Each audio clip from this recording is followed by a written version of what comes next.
This video is sponsored by Nihon Box. Click the link in the description for a discount on your first box and stay tuned to the end of the video for an unboxing.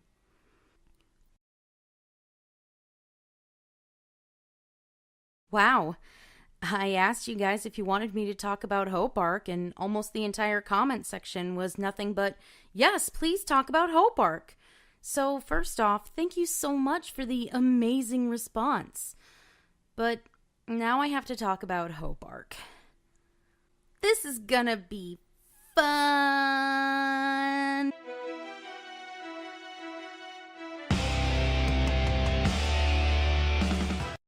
Just so you know, this entire video is going to be one massive spoiler.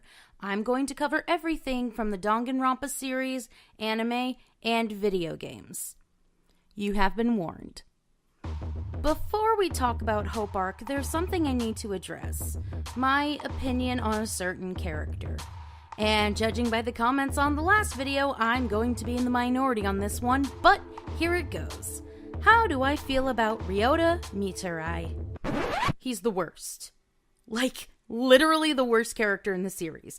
I don't just mean the show. I'm talking the entire DanganRonpa franchise. Okay, he's not objectively the worst, but he's my least favorite character overall. Initially, we feel sympathetic for him because he wants to make an anime that inspires hope in people. He's the ultimate animator, and it's the thing he loves to do. He is so devoted to his work that he'll even work himself to the point of exhaustion because he wants to finish it so badly. But then the Despair sisters take an interest in him and his skills as an animator. Meteor is horrified that anyone will discover his involvement with Junko. In fact, during the killing game, he won't even share what his forbidden action is out of fear that someone will link the two events together and realize his involvement. Again, we're sympathetic for him because it's a crazy situation to be in and he doesn't know who to trust. It's understandable that he would be scared. And then the bullcrap called Hope Arc happens. So after Makoto survives the brainwashing video, it seems as though the killing game is over and now they all get out of there safely.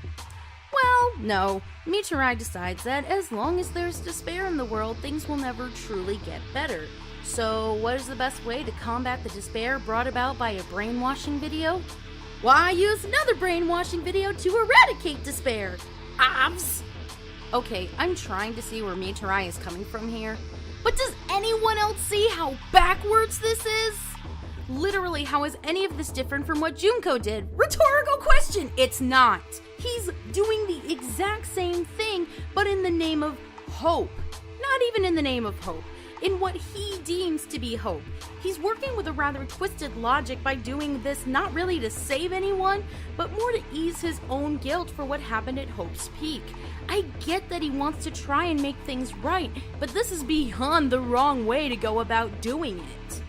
But in all honesty, Meteor is overshadowed in Hope Arc by the fact that the students from the 77th class, the remnants of despair from Super DanganRonpa 2, come back to the Future Foundation to try and fight off Meteor's newly brainwashed minions.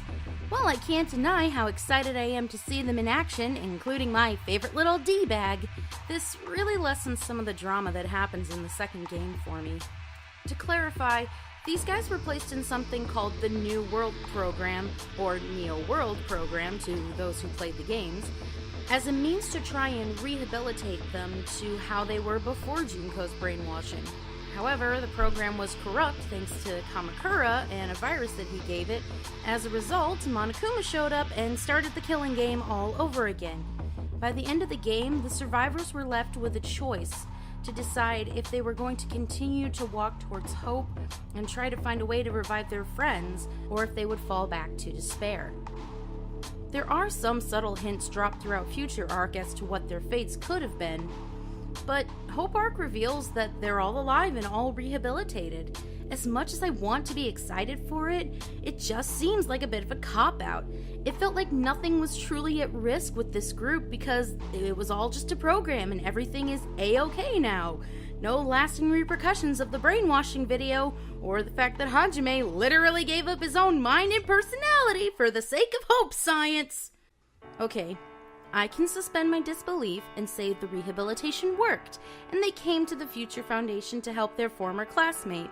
It is rather poignant to have them be the ones to help Meteor rather than Makoto.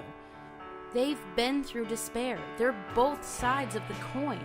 They understand why both need to exist. Despair can be destructive, but hope can also be constricting, as we saw with Munakata on his crusade to try and eradicate despair. They convince Meteor not to brainwash the whole world and welcome him back into the fold as a member of their class. From there, things wrap up with the remnants setting out to chart their own destiny and Makoto wishing them luck. And that's it. There's nothing else to talk about with Hope Arc. So, what are my final thoughts on it? Hey, what you got there? Nothing much, just a drug that delays the poison those awful bagels were using. Let me see that. No. You can't be serious.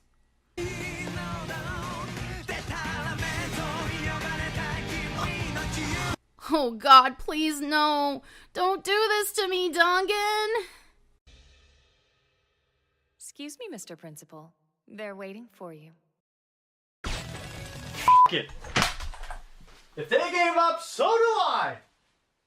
Okay, as a DanganRonpa fan, I have had to put up with a lot of bullshit in this series. But this? Bringing Kyoko back to life after what it meant to Makoto for her to die? I was genuinely angry when I saw that. This is a series that has the audacity to do some of the most insane and over-the-top deaths imaginable to characters that we've grown to love and are super attached to. The third game killed off the character we'd been playing as in the first case. But we can't kill off someone from the first game now because... So yeah, needless to say, I'm not a fan of that decision. Now, originally this ending was going to be a rant about how terrible the ending of Hope Arc was, and how much I couldn't stand where the episode focused on, and how all the storylines ended. But for the most part, everything does wrap up pretty nicely. We get concise answers as to what happens with each member of the surviving classes from each of the killing games. And while I may not personally like Meteor, this is a good arc of redemption for him. He does get his chance to atone, and he does get a chance to set things right by the people that he wronged. When I was reading through the comments, it was pretty split 50-50 as to whether or not people enjoyed Hope Arc or people despised it. And I can see where both merits come from. So long story short, yeah, I don't really care for Hope Arc. But looking back on it, it's better than I remember. Well, glad that wraps that up. I guess I'll go out and stretch my legs and see if anything came in the mail today. Hi there everyone, this is Hannah from Anime America, and I am excited to bring you November's Nihon Box. So once again, if you're interested in the Nihon Box, you can click the link down in the description below to get a discount off your very first box. So let's go ahead, dive right in, see what we got for this month. I have to show you guys how it's packaged. It's wrapped up like this, and it looks absolutely beautiful. I adore this box so much. So for November, the theme is autumn in November. So the first thing that we have is a One Punch Man shirt, a little Kokeshi doll, and she gets a Momiji backdrop. Love it. A bowl with beautiful little leaves on it. Pokemon figure. So you get a little Pikachu figurine with a QR code at the bottom that you can put in Pokemon Sun and Moon, and it has a couple different ones like Emolga, Magnemite, Pichu, and you can get those Pokemon in the game. A Totoro 3D puzzle, a Majin Buu keychain. We have Momiji leaf filled with bean paste, and finally Pikachu curry, because nothing says autumn like a delicious warm bowl of curry.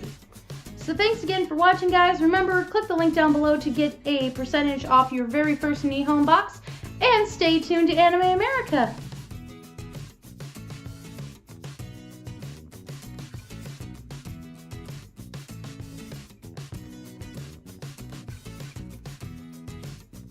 Thanks everybody for watching our review. If you wish to keep up to date with Anime America events, be sure to follow us on Facebook, Twitter, Instagram, and even Tumblr. If you want to support this channel, be sure to click on the notification bell to keep up with our video uploads, as well as liking this video and sharing it on any social media platform you choose. If you wish to support us financially, we have a Patreon page with numerous rewards to fit your budget, as well as sell posters on Store Envy and t-shirts on Teespring. Don't forget to subscribe to Anime America for more awesome reviews and top 10 lists. We also have a sister channel called Pop Spectrum, where we review anything in pop culture. Thanks again for watching, and stay tuned to Anime America.